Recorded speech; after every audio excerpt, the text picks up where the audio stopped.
안녕하세요. 자, 오늘은 우리 아이들이 글을 쓸 때에 그 글의 수준을 확 높여주고 싶다.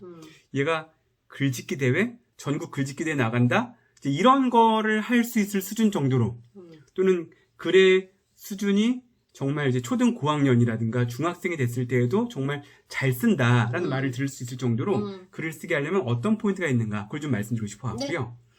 우리 일전에 저희 아이가 이제 글을 써왔어요. 글을 써왔는데 글을 잘 썼더라고요. 잘 썼어요. 옛날에 제가 이제 글 쓰는 거 관련해서 말씀드린 게 있었어요. 부모님은 뭐 해라? 부모님은 질문을 해라. 그리고 애가 뭐 하게 해라? 쓰게 해라. 답하게 해라. 답하게 해라. 그 다음에 그 답을 어떻게 해라? 정리해라. 그래서 그런 방법으로 이제 글을 써왔는데 예를 들어 세계토양의 날인 거예요. 세계토양의 날, 그러니까 학교 과제인가요? 학교 과제였어요. 과제죠? 과제여서 그 토양을 보호합시다에 대한 이제 글을 써야 되는 거예요. 그러니까 주제 글쓰기가 되겠네요. 네. 중학교 학생의. 네. 그러니까 이제 초등 고학년도 이런 걸 잘하면 좋죠. 그렇죠. 주제 글쓰기는 계속 있으니까. 그렇죠. 그래서 흙을 보호해야 됩니다라는 글을 쓰기 위해서 얘가 먼저 흙을 왜 보호해야 되는가라고 생각한 다음에 옆에다 이유를 썼더라고요. 그래서 예를 들어서 생물들의 삶의 터전이 된다. 또 흙을 보호하는 거면 이게 쓰레기라든가 이런 것들을 잘 정화시킬 수 있다. 그 다음에 어떤 식물들을 잘 지지하는데 흙이 정말 필요하다. 나름 이유를 잘 적었어요. 그리고 그 다음 뭐였냐면 그럼 어떻게 하면 보호할 수 있어? 스스로 물어서. 스스로 물어서. 첫 번째는 쓰레기 투기에 대한 인식을 개선하고 그걸 단속합시다. 그 다음에 일회용품 줄입시다. 나름 괜찮은 글이에요. 그러니까 들어가기 했고 이유 됐고 그 다음에 그거를 이유에 맞는 우리가 할 수 있는 방법을 됐네요. 그쵸. 이 정도만 써도 이제 초등 고학년이나 중등 1학년 정도는 이제 뭐 상위권 정도의 글이 될 수 있다고 볼 수 있어요. 무난하게. 무난하다. 그런데 이런 것들을 이제 빛나게 할 수 있는 마치 된장찌개의 MSG 같은 놀라운 이 마법의 가루가 있다는 거예요. 그러니까 어찌됐건 들어가기 이유, 방법, 결론 이 틈새에 뭘 껴넣느냐에 따라서 그치. 글이 길어지냐 줄어드냐 그죠? 그거잖아요. 그래서 MSG가 뭐야?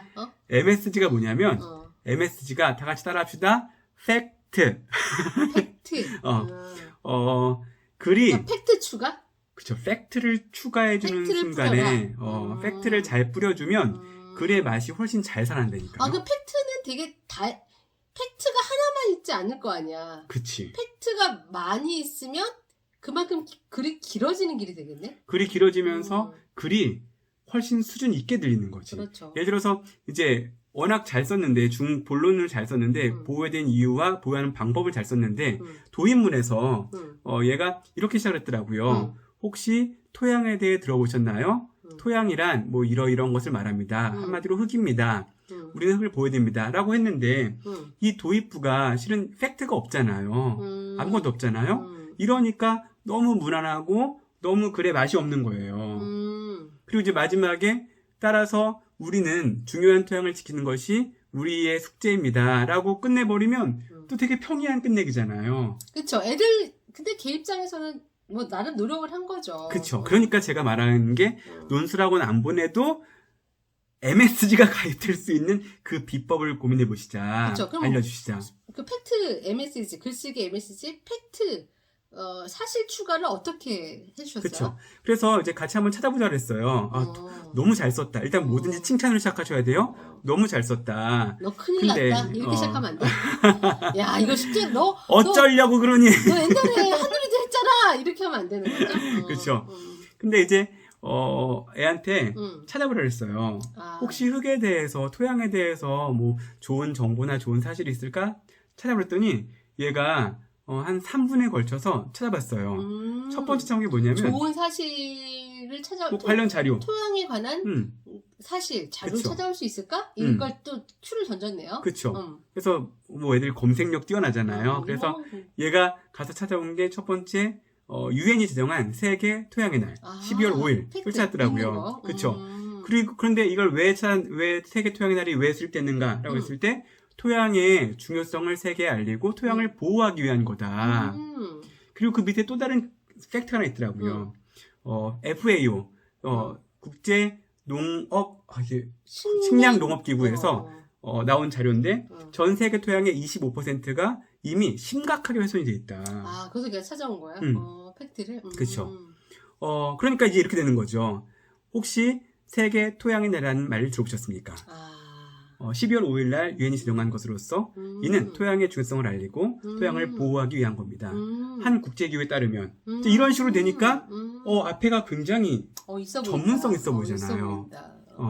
그리고 이제 또 하나 얘가 또 찾아온 게 또 이제 사자성어 하나 찾아왔더라고요. 신토부리 찾아왔더라고요. 난 다양하게 찾아왔네. 그치. 3분에 걸쳐서 나름 좀 찾아왔어요.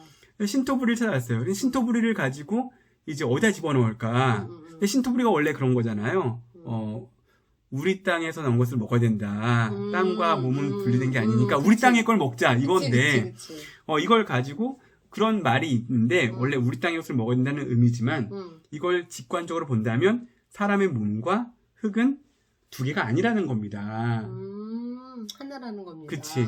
따라서 우리의 땅을 보호하고 우리의 토양을 보호하는 것은 우리의 의무이기도 하지만 동시에 우리를 지켜가기 위한 중요한 선택과 중요한 습관이라고 할 수 있습니다. 라는 말로 되게 철학적인 느낌이 마지막에 갑자기 이제 훨씬 더 퀄리티 있게 뿌려지는 거죠. 그래서 글쓰기에 MSG를 가미하시려면 뭐가 필요하다? 사실, 추가하고 팩트를 좀 나름 모으는 습관을 좀 들이시자. 자, 그러니까 뭐 토양과 관련해서도 사실 기반인 정보를 모으면 얼마든지 그 팩트 자체가 이야기거리가 되니까 그쵸. 글이 훨씬 단단해지고 그리고 많이 준비했구나라는 느낌을 주는 글이 되는 것 같아요. 그쵸. 그러니까 공부를 잘하는 것처럼 보이는 글이 중요한 거예요. 그러니까 잘하는 거 가치가 뭐야? 왜냐하면 우리 논술 시험을 볼 때, 그다음에 논술로 대학을 갈 때 대학에서는 어떤 애를 뽑겠어요? 되게 중요해요. 대학에서는 공부를 잘할 것 같은 애를 뽑는 거예요. 그렇지. 그러면 공부를 잘할 것 같은 애들은 어떤 애들일까요? 단순히 주장만 말하는 것이 아니라 항상 팩트를 갖다 붙이는 애들. 얘네들이 공부를 잘하는 것 같거든요.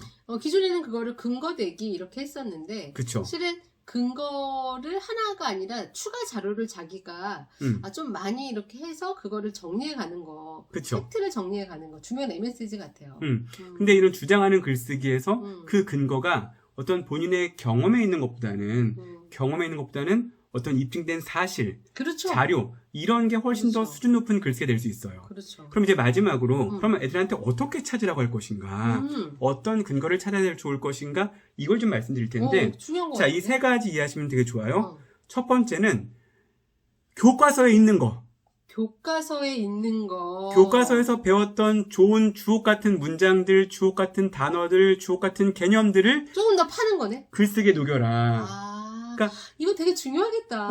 그러니까 맨날 논술을 배우라고 하면 자꾸 논술학원에서 어려운 거, 듣도 보도 못한 철학자, 철학적 개념, 자꾸 이런 거 얘기하는데 일단 교과서에 나온 핵심 개념, 핵심 단어, 핵심 어휘, 핵심 문장 이런 것부터 한번 녹여보셔라. 원래 선생님들도 그런 게 더 좋을 것 같아. 그치. 두 번째는 교과서에 나온 것들을 조금 더 파봐라. 읽었던 책들. 그렇지. 본인이 읽었던 책들 있잖아요. 또는 신문 기사들.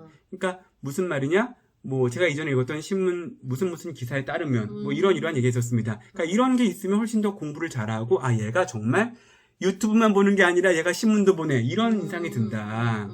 세 번째가 검색인데 검색은 시간 좀 세이브할 수 있어요. 근데 되게 중요한 건 검색했을 때 그 출처가 뭔지를 좀 알게 하는 건 되게 좋다.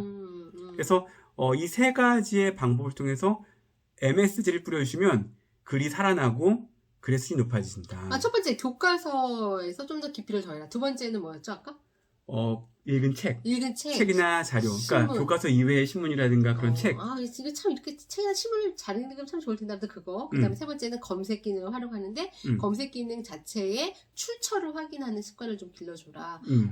팩트를 모으는 세 가지 중요한 방법이겠네요. 뭐 책을 굳이 안 읽더라도 두 가지만 해도 교과서나 검색만 해도 괜찮은 팩트 추가, MSG 추가가 될 것 같아요. 그렇죠. 그러면 글이 맛깔나게 되고. 그리고 글을 통해서 본인이 얼마나 공부를 열심히 하는지를 잘 어필할 수 있는 굉장히 좋은 글쓰기가 될 수 있습니다. 맞아요. 그래서 그때 우리 아들이 썼던 게 요만큼이었다면 그 아빠의 질문을 통해서 팩트 추가를 해서 요만큼은 늘어나. 일단 뿌듯해 보여. 그래서 이렇게 부모들이 어쨌든 애들이 척척척 잘 쓰길 바라기 이전에 이런 단계를 밟아주는 거 되게 중요한 것 같아요. 네. 자, 우리 오랜만에 글쓰기 과제를 갖고 우리 아이들 차례 함께 이야기 나눠봤고요. 오늘도 우리 가정에서 아이들과 모두 아자합시다.